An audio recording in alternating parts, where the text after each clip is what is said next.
Bung Rocky dari Jakarta, saya dari Jogja. Nah, di situ mulai kenal. Waktu itu belum celelean sih.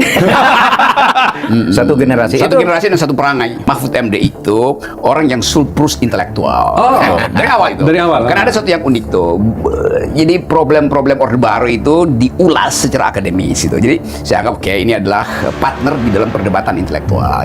Oh ya, walaupun berbeda visi ketika Pak Mahfud dalam kekuasaan, tapi saya tahu bahwa di dalam hati beliau itu ada sesuatu yang ingin dia kendalikan demi kestabilan politik. Tetapi ketika politik itu menghina dia, aslinya muncul.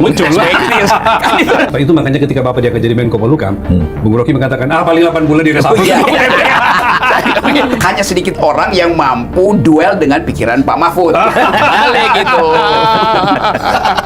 Iya, di kabinet kan minoritas sebetulnya. Pak Mahfud itu kendati dia ada dalam rejim, tetapi kakinya itu ada di masyarakat sipil. I see. Gitu. Jadi masyarakat sipil tetap menganggap kami berinvestasi tentang demokrasi di rejim Pak Jokowi melalui Pak Mahfud. Waktu ketemu Bung Rocky di kantor saya itu. Negara ini, saya terutama, saya bilang, kalau tidak ada orang seperti Anda bisa bekerja dengan baik. Iya kan? Pak Prabowo ingin mengadres tuntutan publik itu, tapi addressnya juga ngaco karena ngangkat Kodaris. Jadi Kodaris ini, ia jadi duri dalam daging juga, bukan pada Prabowo, pada masyarakat sipil. Reaksi Prabowo dengan mengangkat Kodaris itu reaksi yang buruk. Kalau Natalan itu, Gus Dur telepon saya tuh, Bung Rocky selamat Natal ya. Saya bilang, Gus Dur, saya nggak serius beragama. Tahu nggak jawaban Gus Dur? Saya juga ucapinnya nggak serius. Berapa lama lagi Bung Rocky akan terus bersuara seperti ini? Ya selama Pak Mahfud belum jadi presiden. Pak Prabowo tolong dengar percakapan saya dengan Pak Mahfud ya.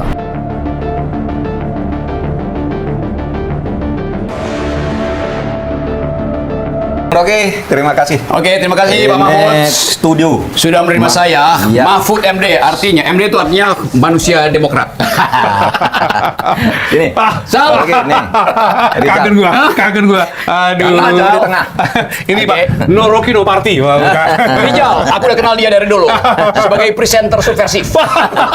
Gak apa-apa, masalah lu. Ya, mereka yang sehidup pasti ketemu. Oke, kita mulai. Dan berterus terang. Pemirsa, Anda atau sebagian besar dari Anda mungkin kaget ketika Bung Rocky hadir di ruang sahabat Mahfud MD Official. Masa sahabatnya Pak Mahfud Rocky?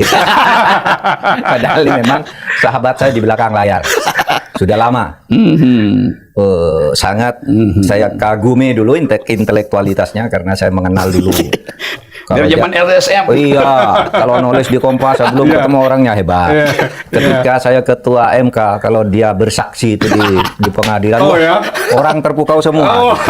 Saya yang mimpin sidang. Dari dulu mempesona Pak, dari dulu mempesona. Saya panjang-panjangin aja, tapi hakim lain nggak tahan. Sudah tahu tekniknya Pak Mahfud itu. Dipersingkat katanya kata hakimnya. Baik, saya laksanakan dengan dalam tempo yang sesingkat-singkatnya. Dengan cara saksama. Dengan cara saksama dan sesingkat-singkatnya. Bung Rocky, terima kasih ya kehadirannya. Jadi pemirsa, ruang sahabat kali ini seperti biasa akan dipandu oleh Mas Rizal Mustari untuk berbicara santai. Seorang atau dua orang sahabat sebenarnya, meskipun kadangkala di udara, di dunia maya, kadangkala dianggap belum beda nih orangnya. Padahal ini teman lama. Pak Rizal, silakan Pak Rizal. Oke, Pak Mahfud nostalgia, saya juga nostalgia sama Rocky. Iya, pasti itu. Tapi begini, saya panggil Bung Rocky ya Pak ya.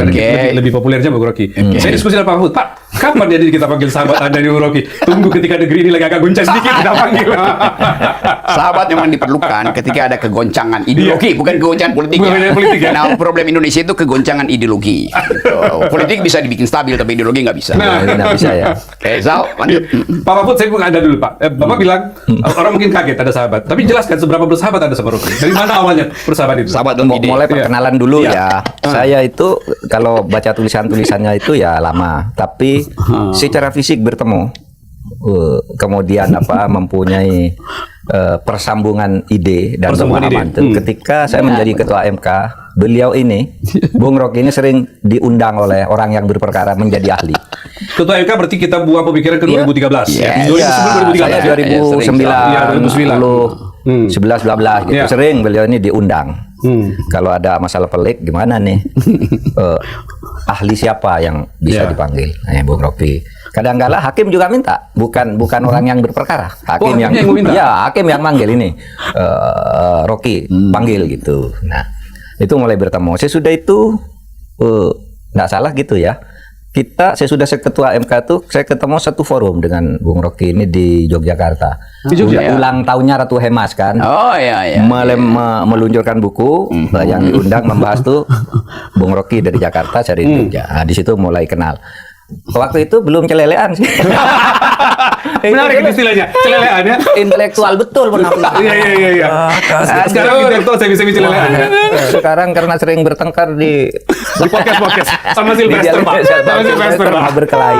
Pintar tuh waktu main berkelahi sama Sylvester dia diem aja. Keren banget. Itu keren banget. Itu mancing emosinya Sylvester. Itu keren banget. Kalau setan menjawab itu penjara. Bahasanya itu gua agak perlu teriak-teriaknya gua santai aja gitu. Iyalah. Ya itu ketemunya di situ, kemudian di mana lagi ya? Terutama sering kami dulu di tahun tertentu kira-kira 2015, 16, 17 gitu ya, pernah menjadi bintangnya ILC ya. Oh iya, itu. Selalu kami itu selalu berhadapan ya, iya, diletakkan di bagian-bagian akhir, sudah di atas jam 12 itu kan. Sutradaranya kan Ilyas ya. Ilyas gitu. Tapi sekarang saya lebih tua, saya sudah tidak banyak berkelana ke panggung-panggung untuk berdebat gitu ya, capek. Ini masih hebat sampai sekarang masih melayani orang. Tapi seakan selisih umur cuma 1-2 tahun loh. Saya kira kita. Iya, saya 59. Pak Mahfud saya 57. Satu generasi. Satu generasi. Satu generasi dan satu perangai. Gimana masih ingat ya awal-awal dengan Pak Mahfud? Ingat lah, bahkan lebih dari itu dalam beberapa forum Kompas, forum majalah Prisma itu. Iya. Dan dari awal saya di-tag bahwa Mahfud MD itu orang yang surplus intelektual. Dari awal itu. Karena ada sesuatu yang unik tuh. Jadi problem-problem Orde Baru itu diulas secara akademis itu. Jadi saya anggap ini adalah partner di dalam perdebatan intelektual. Itu yang saya anggap bahwa ya walaupun berbeda visi ketika Pak Mahfud dalam kekuasaan, tapi saya tahu bahwa di dalam hati beliau itu ada sesuatu yang ingin dia kendalikan demi kestabilan politik. Tetapi ketika politik itu menghina dia, aslinya muncul. Itu intinya soal gitu. Sama juga. Ini rahasia. Menarik. Ya. Ini kalau di panggung-panggung gitu kan suka nuding-nuding saya. Wah, nanti kalau kita berdua saya ini mendukung Pak Mahfud. Saya pernah jadi saksi, Pak. Dulu saya yang pertama kali ingin Pak Mahfud jadi presiden. Iya. Universitas Paramadina ya. Yes, di Paramadina itu. Waktu ada peluncuran bukunya Denny Indrayana. Iya. Terus saya sebut itu. Saya bicara lah tentang konstitusi. Wah, kalau di Indonesia nih ahli konstitusinya sudah Pak Mahfud, bagus di Indonesia. Saya orang pertama mau jadi timnya kalau calon presiden. Iya, saya sebut itu. Tapi serius saya bilang. Karena tapi ya bergurau-gurau aja. Saya nggak bergurau waktu. Saya serius. Karena waktu itu saya punya prinsip, calon presiden itu dia mesti lulus pertama bukan elektabilitas, tetapi etikabilitas. Pak Mahfud pasti lulus. Lapisan kedua adalah intelektualitas. Mahfud MD pasti lulus. Baru kita izinkan dia uji elektabilitas. Nah sekarang calon presiden, calon anggota DPR diuji elektabilitas dulu. Padahal dia defisit intelektualitas, defisit etikabilitas. Jadi pada itu di dalam pikiran saya hanya Mahfud MD yang lulus etikability, lulus intellectuality, baru lulus electability gitu dong. Dan ke depan mesti begitu prinsipnya. Ya. Itu bagian dari radical break, Pak. Radical break. Itu bagian dari radical break sekarang kampanye ya. Iya, memunculkan ada Rocky Gerung. Jadi persahabatan saya dengan Pak Mahfud itu persahabatan karena ya kebaikan bersama tuh kan. Apa namanya? Ada pepatah Inggris bilang, friendship grows when kindness show. Persahabatan bertumbuh ketika kebaikan itu terlihat gitu. Oke. Itu makanya ini dua orang yang punya basis yang sama dari dunia kampus, yang sering berbeda dan bertentangan di forum-forum terbuka. Setelah itu jalan bareng. Saya pernah jadi saksi, Pak. Bapak keluar, saya juga ikutan keluar. Ketemu di lift langsung, Mahfud kita sahabat. Waduh, saya bilang menarik nih. Kita sahabat. Saya dukung Bapak gitu. Dukung Pak Mahfud. Tapi dalam lift sudah kita bertiga kan. Iya lah itu. Tapi nggak berani ngomong di depan umum, Pak. Di forum gitu saling tuding. Iya, saya ingat. Ya intelektual itu mesti berdebat dalam persahabatan akademis gitu. The more harder the conflict gitu ya. The more harder the conflict, the more prestigious the result. Itu tuh, Pak. Harus berdebat terus, makin kencang makin bagus. Itu dulu diucapkan oleh salah seorang tokoh revolusioner Amerika, Thomas Paine.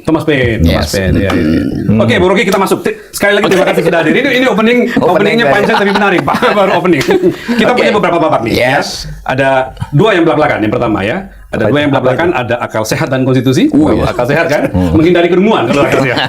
Lalu oposisi jalanan, gitu ya. Lalu terakhir Gus Dur. Ini terakhir Gus Dur kita mengenai Gus Dur. Kita mulai dulu dengan dua yang belak-belakan. Yang terakhir kalau bisa yang terakhir Nepalisme. Oh, good.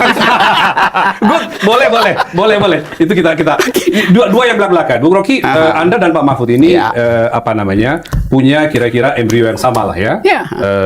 Dari dunia kampus, dua-duanya belak-belakan, apa adanya. Seperti kalau Pak Mahfud. Dan embrio yang sama artinya datang dari rahim yang sama. Rahim intelektual. Nah, ya. Pak Mahfud punya program namanya Terus Terang. Bung Rocky kemana-mana bicara, sampai sekarang bicara di publik. Apa yang menjiwai sehingga embrio yang sama itu bisa ketemu gitu? Oke. Pepatah Inggris mengatakan likes attract each other. Mereka yang sama perspektif pasti akan saling menyenangkan. Jadi itu yang saya anggap bahwa negeri ini didirikan oleh semacam energi intelektual. Kita tahu para founding parents kita, jangan bilang founding fathers ya, karena ada 5 perempuan di sini. Parents. Founding person kita itu berdebat untuk menghasilkan ide republik. Jadi dari awal negeri ini dituntun oleh kemampuan intelektual. Jadi itu yang saya anggap bahwa kenapa negeri ini genealoginya, political originsnya adalah intelektual, tiba-tiba sekarang originnya menjadi buzzer. Jadi bagaimana mungkin? Apa yang terjadi sebetulnya? Jadi saya mau kembalikan bring intellectual, bukan bring politics into the intellectual, tapi bring intellectual into the politics. Kembalikan suasana intelektual itu dalam politik. Kenapa? Karena ada dasar sejarah itu tuh, sejarah konstituan. Itu aja, kira simple. Dan nggak mungkin negeri ini terus-menerus diurus oleh kaum demagog. Negeri ini didirikan oleh para pedagog. Sekarang dikuasai oleh kaum demagog. Itu. Dalam teori Pak Mahfud selalu mengatakan itu ya, soal demagog dan segala macam. Yang Pak Mahfud selalu mengingatkan setiap momentum pemilu selalu itu menjadi penyakit dari demagog. Menjadi penyakit.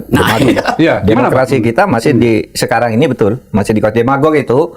Ya, kalau pengertian sederhananya demagog itu orang yang pintar ngomong, pintar janji, pintar apa, tapi tidak bisa kerja. Tidak ngerti sebenarnya terhadap apa yang dia katakan. Alias omon-omon. Dungo kan. Menghindari kedunguan gitu ya. Enggak, artinya pejabat publik dan segala macam itu tidak bisa sadar bahwa mereka itu sebenarnya bagian dari demagog ya.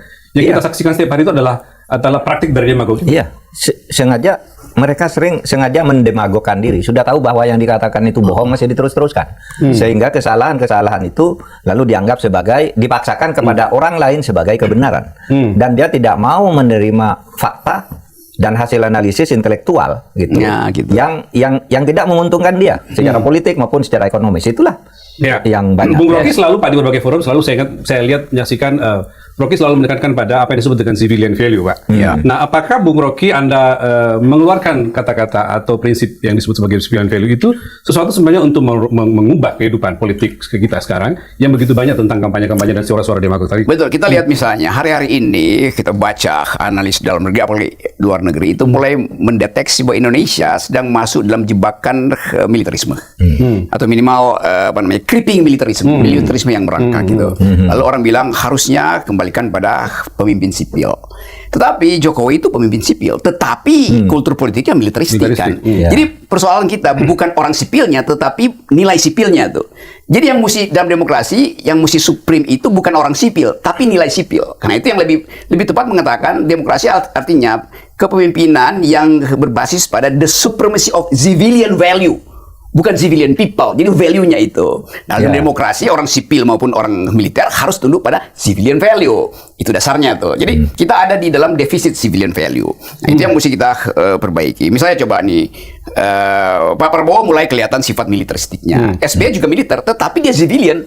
Bahkan SBY itu udah lebih sipil dari orang sipil. Nah, itu yang saya maksud. Kenapa civilian value itu yang mesti supreme, bukan orang sipilnya. Jadi nilainya, bukan nilainya, bukan orangnya. Pak Mahfud dalam pemerintahan, Pak Mahfud menyaksikan itu kan berarti ya, bagaimana dalam pemerintahan itu, bagaimana Anda sebagai orang sipil itu juga sekaligus membawa nilai civilian value di dalam. Seberapa Anda memperjuangkan civilian value di dalam itu? Hampir semua lingkup tugas saya, tapi saya mempersaksikan misalnya yang tadi dikatakan Pak SBY itu memang dia mengatakan gini, yang dikatakan sipil itu bukan sipil lawan militer, tetapi nilai-nilai di mana nilai demokrasi itu dihargai. Orangnya boleh militer, boleh tidak. Ini pandangan Pak SBY ya? Iya, selalu gitu. Oleh sebab itu Pak SBY itu selalu tampak demokratis ya. Apapun, kemudian selalu konstitusional kan. Pokoknya mungkin dia punya kepentingan politik tertentu, tetapi tetap koridornya itu konstitusi. Dibolehkan dan oleh konstitusi kalau kayak gini. Oleh sebab itu diskusi-diskusi tentang konstitusi misalnya, tentang isu-isu yang sedang hangat, biasanya Pak SBY itu bicara dari konstitusi ini gimana. Kalau saya mengeluarkan jalan ini secara hukum bagaimana, akibatnya secara politik gimana. Kalau politiknya begini, hukumnya nanti mau apa. Gitu terus kalau Pak Mahfud pasti merasakan suasana yang berbeda ketika dari Pak SBY menjadi ke Pak Jokowi. Jangan ketahui dulu, Bung Rocky. Gini, kepemimpinan Pak Jokowi itu menurut saya masih lebih terbuka anunya. Kalau rapat-rapat kabinet itu masih diskusi. Masih Pak Menko, Pak ini tanya satu-satu. Meskipun dia punya agenda, tapi tetap dilewatkan prosedur-prosedur itu. Sehingga ada prosedur mendengar. Di dalam sidang itu mendengar. Tapi ya... Sidangnya yang paripurna ya? Iya, kalau sidang kabinet gitu sidang kan. Kabinet, iya. Jadi Pak Jokowi memberi pengarahan sebentar. Ini gimana Pak Menko? Gimana Pak ini? Gimana Pak ini gitu. Artinya membuka ruang. Dia ada yang mengawal sebelum mengeluarkan pernyataan. Lepas dari kita setuju atau tidak. Di situ saya melihat ada peran Pak Pratikno dan Pak Luhut. Gitu sehingga diarahkan agar tidak terlanjur ke pinggir yang oleh sebab itu selama dia masih di atas ya dia kendalinya kuat kan terhadap itu situasi gitu. Nah, itu saya rasakan. Tapi kalau Pak SBY itu lebih banyak mengajak berdiskusi dan kemudian kembali ke prinsip konstitusi. Gitu. Sehingga membuka ruang sekaligus membuka ruang mengajak aktif untuk dan bertanya kalau ada sesuatu. Pak Mahfud katanya, ini ada keputusan MK begini nih. Apa benar penafsiran saya bahwa ini begini? Menurut konstitusi apa begini tafsirnya atas putusan Pak Mahfud ini? Ya Pak, atau kurang begini Pak. Itu sering diskusi dengan Pak SBY. Saya kira ya kita perlu yang kayak gitu. Pak Bung Rocky dari sebagai orang yang berada di luar menyaksikan terus-menerus gitu ya. Apa yang disampaikan Pak Mahfud tadi tentang bagaimana Pak Jokowi mengelola negara, memimpin sidang kabinet dengan Pak SBY. Apa yang Anda lihat dari sisi saya tetap melihat Pak Jokowi kan pergaulan elit Jakartanya kurang tuh. Dan dia langsung datang tuh. Jadi dalam upaya dia memahami itu. Tetapi SBY lain lagi, dia dari awal udah paham tentang elit Jakarta. Jadi itu yang kayak 2 minggu lalu saya masih diskusi dengan Pak SBY dan masih sama. Jadi SBY ngerti apa yang disebut deliberatif demokrasi. Bahwa demokrasi itu percakapan itu. Nah bedanya SBY menganggap bahwa memang demokrasi itu bising. Gitu. Tetapi Pak Jokowi mengerti demokrasi karena diterangkan oleh Pak Mahfud sebetulnya kan. Dari awal dia nggak paham itu tuh. Tetapi dia mesti tune in dengan situasi itu. Lama-lama orang yang belajarnya nggak tahan, ya akhirnya diberhenti di tengah jalan belajarnya kan. Tapi kan harus fair juga bahwa modal dasarnya memang berbeda kan gitu. Iya kan itu saya bilang modal dasarnya berbeda.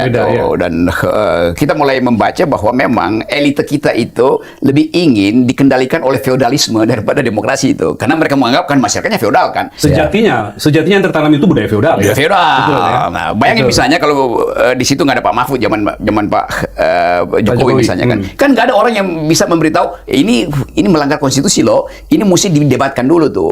Jadi sebetulnya kita mulai melihat bahwa lingkaran dari SBY memang dari awal terlatih untuk deliver hal-hal yang demokratik. Sementara Pak Jokowi merekrut orang-orang yang dia nggak kenal sebetulnya ini paham demokrasi apa enggak kan.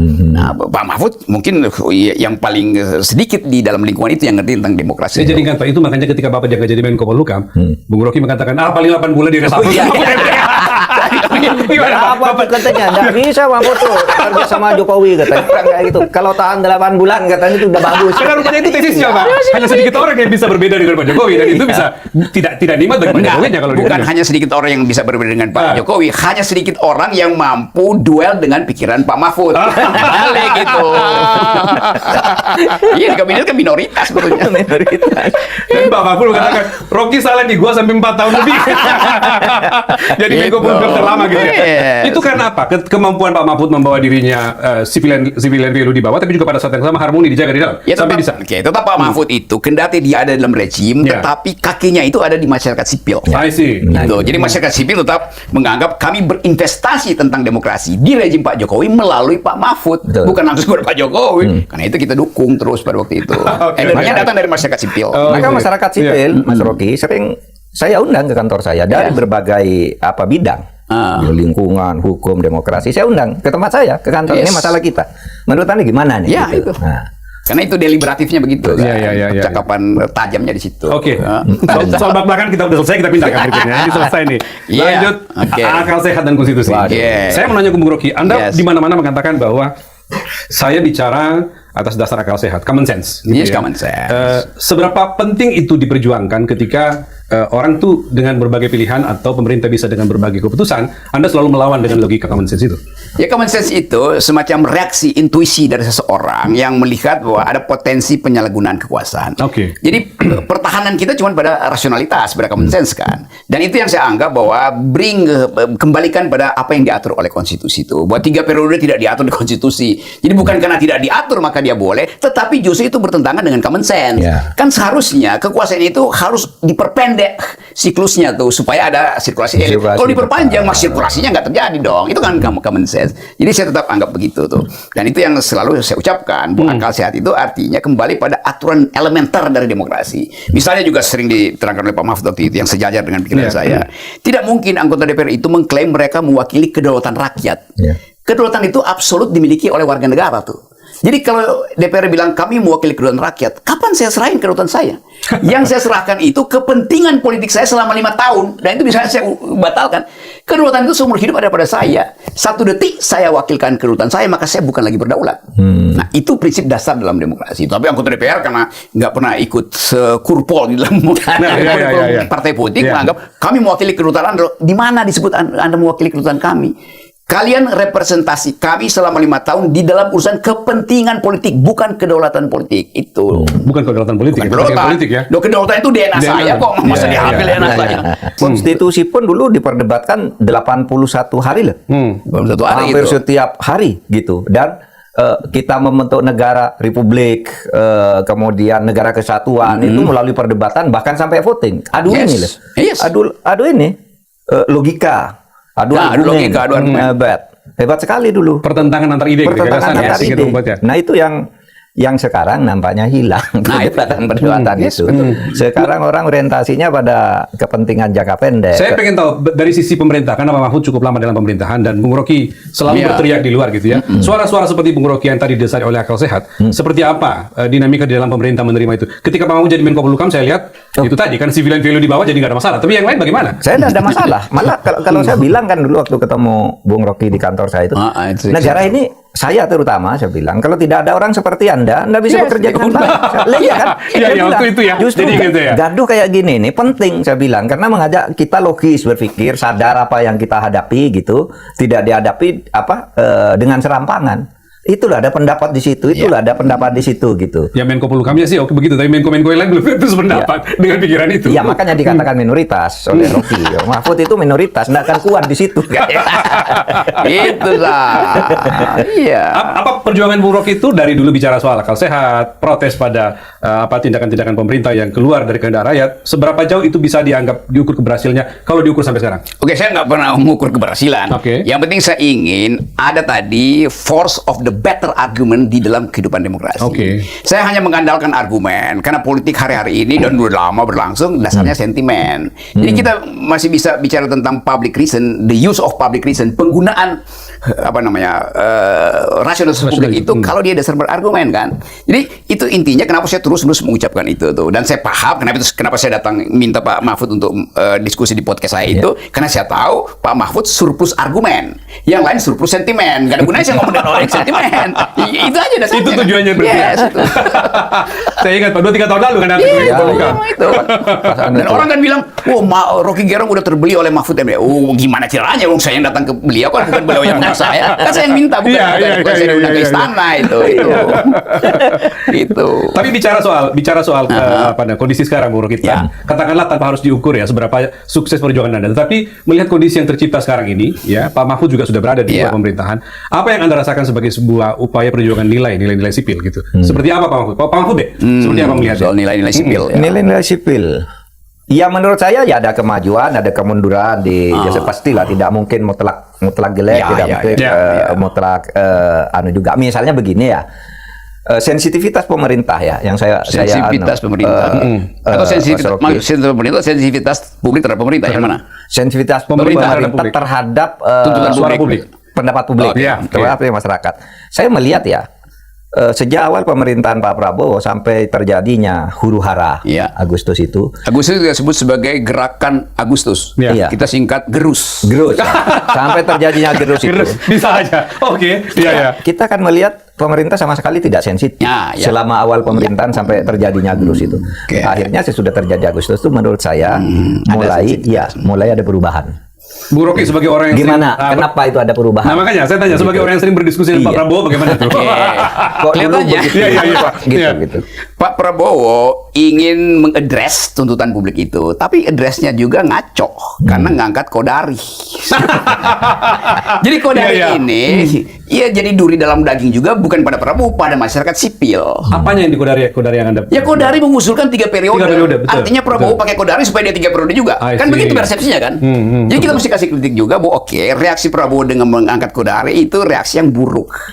Dengan kata lain, berarti Prabowo tidak pernah pelajari genealogi atau prestasi anti demokrasi dari Kodari, kan itu dasarnya. Ini publik akhirnya punya persepsi semacam itu. Tuh. Udah bagus Prabowo bereaksi, reshuffle pertama oke, sekarang reshuffle kedua dia nggak sempat memikirkan apa sebetulnya tuntutan publik.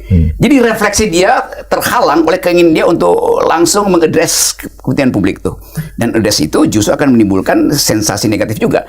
Nah begitu Kodari diangkat, maka negatif impression pada presiden pasti drop.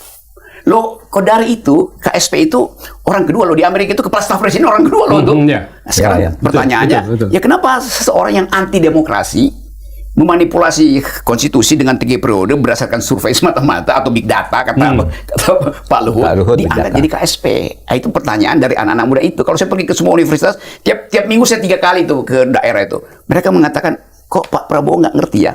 Bahwa demokrasi itu artinya menyelamatkan ide awal konstitusi. Sementara Kodari itu menghalangi ide awal itu dengan mengusulkan Pak Jokowi sebagai 3 periode. Ini catatan negatif. Ya, iya, iya. Saya jarang menyaksikan Bung Rocky mengkritik keras Pak Prabowo, Pak. Kali ini ternyata di unsur Kodarinya itu jadi. Unsur Kodari. Karena, Iya, itu, iya. karena itu betul problem serius. Yes, gitu ya. serius betul. Iya, iya, iya. Pak Mahfud sebagai orang yang mengenal, ya dulu kan Pak Mahfud salah satu tokoh yang menentang perpanjangan Ya, Pak Jokowi. Bagaimana Anda menghadapi gagasan seperti itu? Kan Kodari ketika itu memulai kan, Pak? Oh iya. Sampaikan. Ya kita kan tidak bisa menghalangi waktu itu, Nah, tetapi kita oke. mengimbangi kan. Di dalam ya? Iya, ya. Kalau seperti saya kan bisa bicara konstitusi, menurut konstitusi itu tidak bisa. Tapi Kodari kan bisa konstitusinya diubah gitu. Ya kita bisa main aja dengan pendapat kita. Lalu kalau saya menggunakan nelikung gitu ya, gini lah. Iya, istilah nelikung gitu ya. Maksud saya nelikung. Itu ketika orang sudah mulai tergiring bahwa harus ada perpanjangan 3 periode atau 2 periode, saya datang ke Pak Jokowi. Bapak, betul? Rame Pak di luar tuh. Mau ada, katanya Bapak mau memperpanjang jabatan, Ya. gini-gini gitu. Tidak. Terus Pak Jokowi bilang, oh tidak, siapa bilang Pak Mahfud, katanya. Padahal ini gerakan para menteri, ada Yes. 6 menteri, kemudian Kodari dan sebagainya udah gencar tuh di sini. Siapa bilang Pak Mahfud? Saya kan sudah bilang, katanya, bahwa siapa yang usul saya memperpanjang jabatan itu menampar muka saya. Mencari muka ke saya dan ada tiket, tidak bisa. Nah, ya saya nerikung gitu untuk Ya, mengcounter Kodari itu. Begitu saya keluar dari ruang presiden, saya bilang ke wartawan tuh presiden tidak mau 3 periode. Itu orang ada ngaco-ngaco aja. Gitu kan. Kalau langsung argumen gitu, Iya. orang sekelas Kodari itu kalau ngeyel ada saja jawabannya. Itu susahnya kan. Telikung aja dari sini kan. Itulah. Kalau dari sisi apresiasi kepada pemerintah, Bung Rocky ini kan Pak, defisit apresiasi ke pemerintah gitu ya. Tapi di sisi Prabowo berbeda sekali dengan ketika dia menyaksikan Pak Jokowi. Gitu. Menurut saya ya. Apa yang yang Anda lihat sebagai sebuah upaya signifikan yang dilakukan oleh Prabowo sampai pada detik ini menjelang 1 tahun dia? Iya, orang bilang kenapa Rocky Gerung tidak eksplisit setara dengan kritik pada Pak Jokowi. Ya saya bilang saya minta maaf karena saya lupa mengkritik Pak Prabowo, karena ternyata Pak Prabowo juga menyimpan 11 triliun di kantong kirinya tuh. Karena Prabowo memang yang menjanjikan 6.000 SMK. Karena Prabowo yang memaksa 40% APBN itu ditaruh di IKN tuh. Itu baru fair dong. Ternyata kan, nggak Pak Rocky itu. Nah, karena itu. Kalau minta sama ya kasih tahu di mana Prabowo lakukan. Nah sekarang saya kritik tuh bahwa Prabowo tidak mengerti demokrasi. Headline kan itu. Kenapa? Karena mengangkat orang yang anti demokrasi. Namanya Kodari. Nah coba tuh. Kan selesai problemnya kan. Bukan saya nggak kritik, Tapi secara absolut kita mesti cari apa yang membuat saya mesti kritik Prabowo. Ternyata dia tidak paham demokrasi gitu ya. Oke teman-teman. Baru ketemu sekarang. Iya dong. Mesti fair begitu. Bukan membandingkan dengan Pak Jokowi, lain lagi. Akhirnya muncul di sini titik ini ya. Titik pertemuan kritik terhadap. Karena itu dianggap bahwa Rocky Gerung diangkat jadi apa namanya jubir presiden kan itu viral di mana-mana. Iya ya saya beberapa kali diskusi dengan Pak Prabowo, tapi tetap saya ingin demokrasi ini ditegakkan. Hanya itu aja prinsipnya kan. Jadi harus fair dong katakan bahwa saya tetap akan kritik Presiden Prabowo itu. Ya. Bukan karena dendam, tapi karena demi kepentingan arah republik, arah demokrasi dan prinsip-prinsip konstitusionalisme. Pak Mahfud, setiap pekan muncul di podcast kan Pak? Podcast Terus Terang. Apa yang ingin Anda sampaikan dengan Anda tampil di podcast itu dalam kaitannya misalnya memberikan pandangan kepada pemerintahan yang sedang berjalan Pak?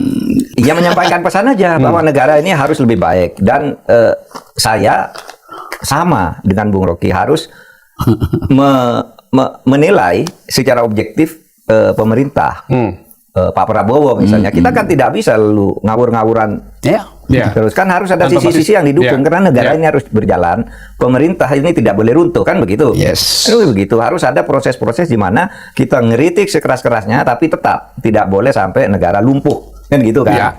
Nah, agar negara ini bertahan sehingga kita katakan juga ini kebaikannya Pak Prabowo, ini prestasinya, ini kekurangannya kan gitu. Dan sensitivitas tadi baru muncul sudah gerus istilah Mas. Gerus tadi itu ya. Ini istilah baru nih, gerus gerakan bulan Agustus. Gerakan Agustus. Gerakan Agustus. Kalau berita tuh clickbait Pak. Clickbait ya. Ya mudah-mudahan ini berlanjut. Ya, mudah-mudahan berlanjut. Terlepas dari soal kritiknya, soal Qodari, soal apa yang lain-lain. Mudah-mudahan mari kita. Ya Qodari cuma simptom aja. Oke. Sekarang saya mau lanjut kepada kita membutuhkan apa yang disebut dengan suara-suara yang selalu memberikan peringatan kepada pemerintah. Kalau perlu berbeda dengan pemerintah. Ya, belakangan marak Pak. Ini kita masuk sekarang ke oposisi jalanan, Bung Rocky. Belakangan marak, anak muda pun sekarang sudah mulai sadar bahwa gue punya hak untuk bersuara. Gue menjadi bagian yang berkontribusi pada negeri ini, karena itu gue punya hak untuk marah-marah ke Anda, ke pemerintah, ke DPR. Bung Rocky, Anda melihat itu sebagai sebuah gejala apa gitu ya? Di era ini tidak hanya Bung Rocky yang berteriak, tapi teriakan itu disambut oleh anak-anak muda terutama di medsos. Gini, ada titik ketika deprivasi sosial itu tak mungkin lagi disembunyikan. Artinya ya keperihan hidup itu terutama kehilangan harapan itu akhirnya dia meledak. Dan untung ledakan di Indonesia itu masih di bawah brutalisme Nepal. Di Nepal perdana menterinya dicemplungin ke kali. Nah kalau kita bertanya misalnya apakah itu melanggar hak asasi manusia? Jangan-jangan itu hanya melanggar undang-undang undang-undang merusak sungai gitu. Lingkungan. Undang-undang merusak lingkungan.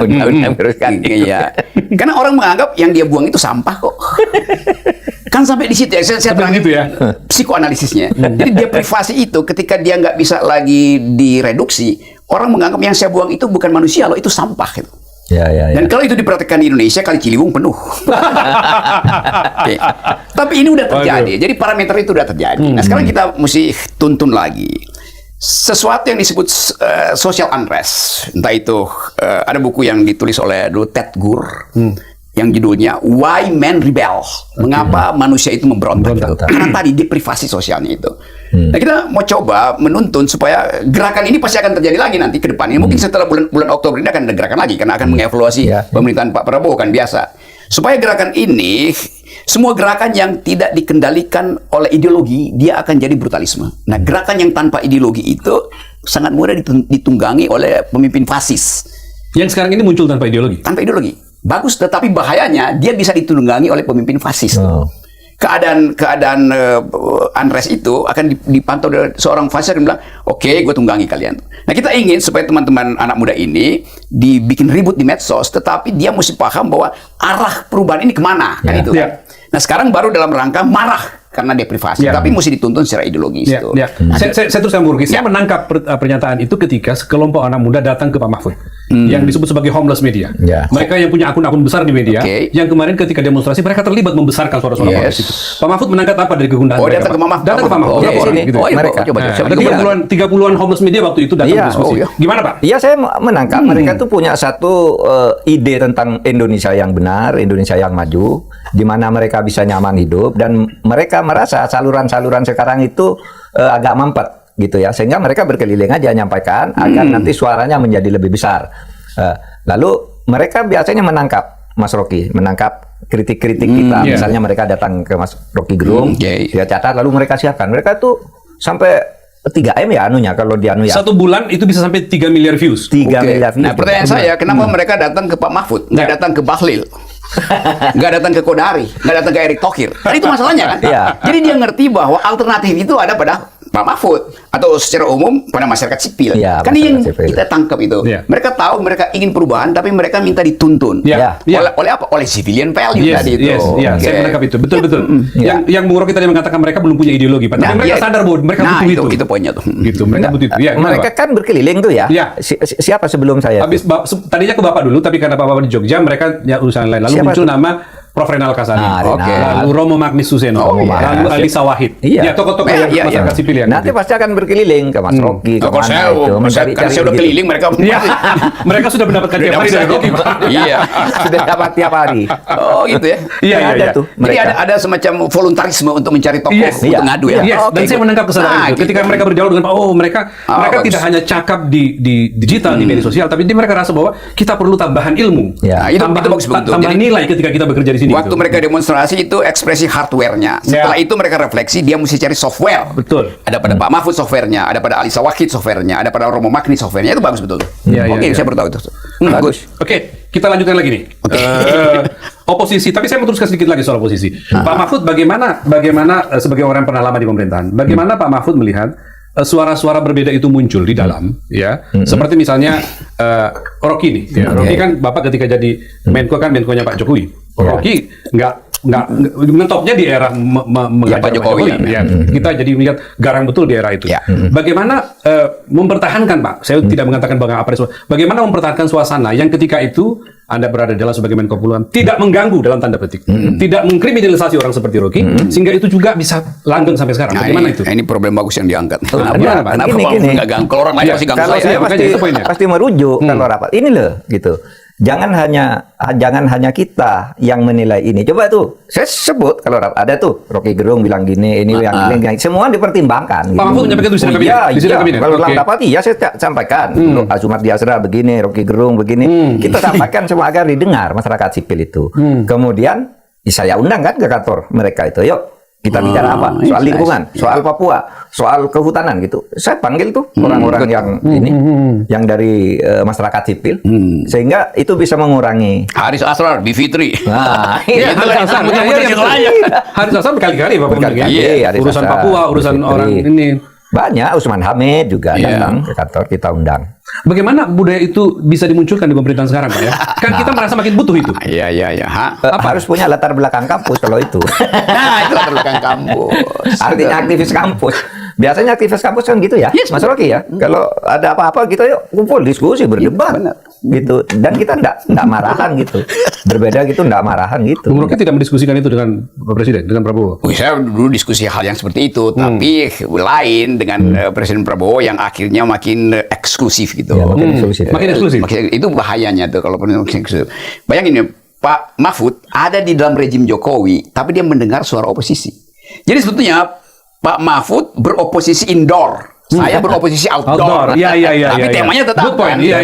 Apa dasarnya? Iya, benar. Ya politik kampus dasarnya. Karena kita satu grammar, satu tata bahasa, maka oke, you beroposisi, saya akan beroposisi pada oposisi. Mari kita bangkitkan argumentasi. Kan karena lahir dari rahim yang sama. Nah, Pak Prabowo sekarang kelihatannya tidak punya ekologi itu tuh. Kalau kita lihat Pak Prabowo berdiskusi dengan siapa? Coba. Iya. Lingkungannya makin lama makin kecil itu. Kadang itu ya, Pak Prabowo tuh bacaannya kan banyak. Kalau membahas apa itu. Tapi lingkungan dia bukan lingkungan aktivis akademis gitu. Tapi ketika sudah kebijakan gitu nampak menjadi eksklusif. Yes, itu poin. Padahal ininya sangat inklusif tuh. Pak Prabowo tolong dengar percakapan saya dengan Pak Mahfud ya. Ya kan itu kita mesti politik intelektual itu mesti menjadi basis dari percakapan demokrasi itu. Iya. Oke, kita lanjut. Oke. Masih ada lagi. Iya. Satu lagi Pak terakhir. Gus Dur.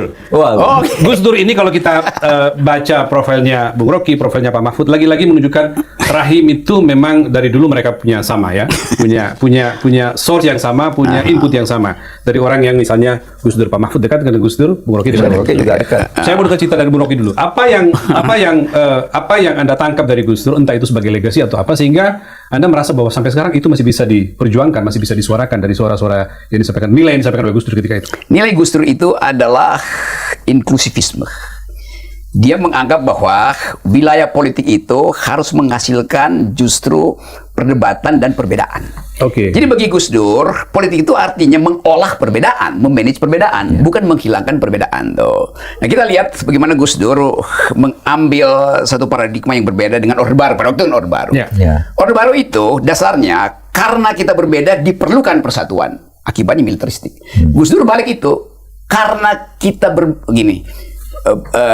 Karena berbeda diperlukan persatuan. Orde Baru sebaliknya, demi persatuan tidak boleh ada perbedaan. Itu kan dua paradigma yang berbeda tuh. Jadi kenapa saya tune in, bahkan going native, ikut terlibat dalam kita bikin forum demokrasi waktu itu, karena pikiran Gus Dur yang itu, yang pluralistik itu. Jadi kita mulai melihat bahwa Gus Dur dari awal orang yang tahu apa artinya DNA demokrasi itu di mana sih? Dalam perbedaan. Perbedaan itu ya di manage itu, bukan dipersatukan. Jadi itu saya kira hal yang pertama. Yang kedua tentang humornya tuh, yang seringkali misalnya kalau Natalan itu, Gus Dur telepon saya tuh, Bung Rocky selamat Natal ya. Saya bilang, Gus Dur, saya nggak serius beragama. Tahu nggak jawaban Gus Dur? Saya juga ucapinnya nggak serius. Jadi enak kan? Menarik. Iya. Langsung saling ketawa. Nah itu kemampuan kecerdikan, bukan sekedar kecerdasan, kecerdikan Gus Dur. Jadi enak teman. Gitu. Nilai tentang perbedaan tadi. Ya, karena itu waktu kita di forum demokrasi, tanya Gus Dur kenapa angkat Pak Mahfud jadi Menteri Pertahanan? Ya karena nama belakangnya MD, Minister of Defense. Jadi bayangin Gus Dur itu ya, gampang aja, jadi enak gitu. Gitu aja kok repot kan? Gitu aja kok repot kan istilah dia. Katanya ditanya juga, Gus, kenapa kok mengeluarkan dekret? Itu bahaya. Sudah lama ya ada dekret. Karena sudah lama ada dekret. Aduh, Sesuatu yang diomongin di warung kopi enteng orang diomongin oleh presiden ya. Nama Gus Dur kan. Pak, tapi saya mencatat betul dengan membiasakan kita dengan perbedaan. Itu terasa betul di tempat Gus. Sampai bahkan keputusan-keputusan dia yang kita nggak ngerti kita bertukar sendiri kan, Pak. Gimana Pak Mahfud melihat di dalam proses itu? Ya kalau Gus Dur itu kalau sudah punya pendapat gitu, itu tegas betul dia. Pengambilan keputusannya sangat demokratis itu, bicara gitu apa ayo ini kalau aku kok begini gitu terus gitu meskipun rapat itu sehingga akhirnya kalau sudah ngambil keputusan gitu ya sudah dia. Tapi kadang-kala ya biasa ya pemimpin tuh kadang-kala punya karakter apa namanya sendiri. Seperti Gus Dur tuh kalau punya pendirian tuh bisa marah kalau dia nggak bisa gebrang aja. Tapi sudah itu ketawa-ketawa saja ya.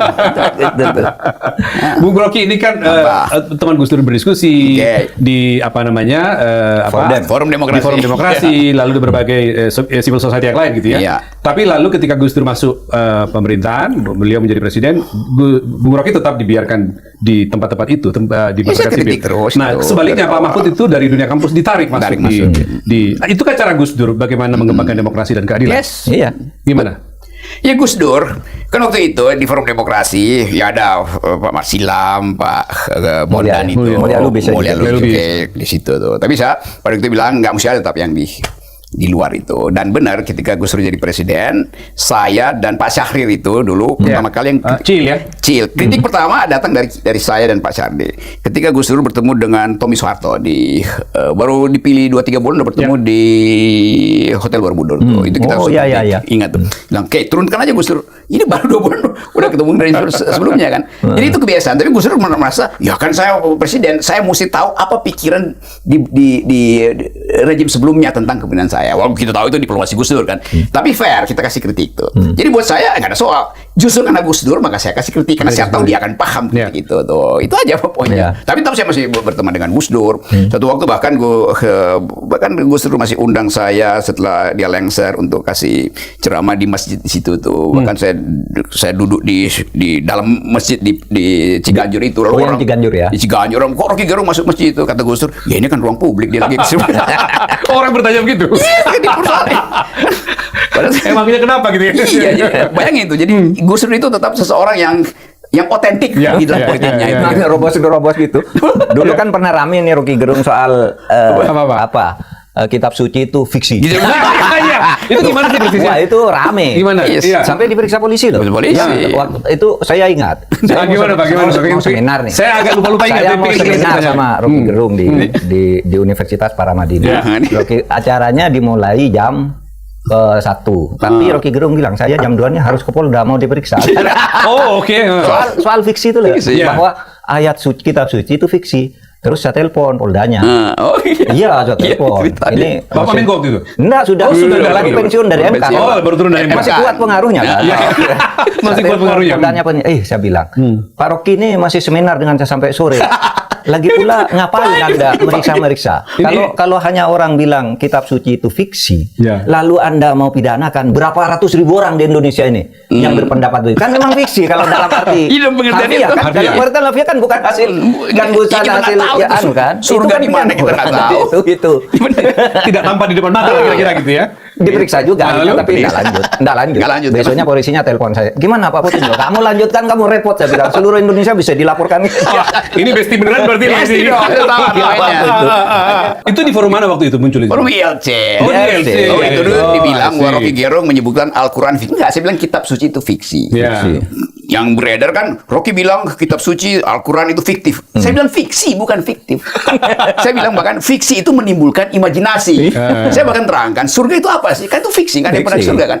Jadi bagi anak-anak muda misalnya yang hidup ketika batu bara masih ada, dianggap neraka itu adalah batu bara yang membakar mereka. Kalau mereka nggak pernah lihat batu bara, mereka akan bayangkan itu korset listrik aja. Jadi fiksinya itu yang lebih penting. Tapi itu kan menimbulkan imajinasi tuh. Tapi karena orang berupaya buat jebak saya, dianggap bahwa saya mengatakan itu fiktif. Ya nggak, saya nggak bilang fiktif, saya bilang fiksi. Dan fiksi itu artinya kemampuan kita berimajinasi. Iya, tuh. imajinasi kan. Itu. Berapa lama lagi Bung Rocky akan terus bersuara seperti ini? Ya selama Pak Mahfud belum jadi presiden. Saya 2029 masih dong. Jawabannya Saya lantang ini betul. takut. Lantang betul. Sahabat saya ini masih mau loh berdebat kemana-mana. Saya udah makanya. dulu nih lawan debat saya kalau di TV di ART. Iya Pak, iya itu. Sekarang Itu sampai beliau jam masih 1 terus. kita tunggu perdebatan itu dulu. Beliau sekarang jalan terus, saya di sini aja. Iya, tapi di sini juga lebih subversif yang di sini. Iya dong. Oke Bung Rocky, thank you. Iya, Selesai welcome. ini apa Yeah. dialog perbincangan yang sangat menarik Pak Mahfud. Sungguh-sungguh akan ada sesuatu yang terjadi besok setelah kita bicara pada malam ini Iya. dengan perbincangan yang sangat cerdas, akal sehat dan melawan kedunguan. Sampai jumpa pada Oke. pertemuan berikutnya. 2 minggu lagi. Persahabatan Asik. itu artinya kejujuran. Oke. Persahabatan politik, kejujuran untuk menghasilkan dan melihara demokrasi. Gitu. Thank you.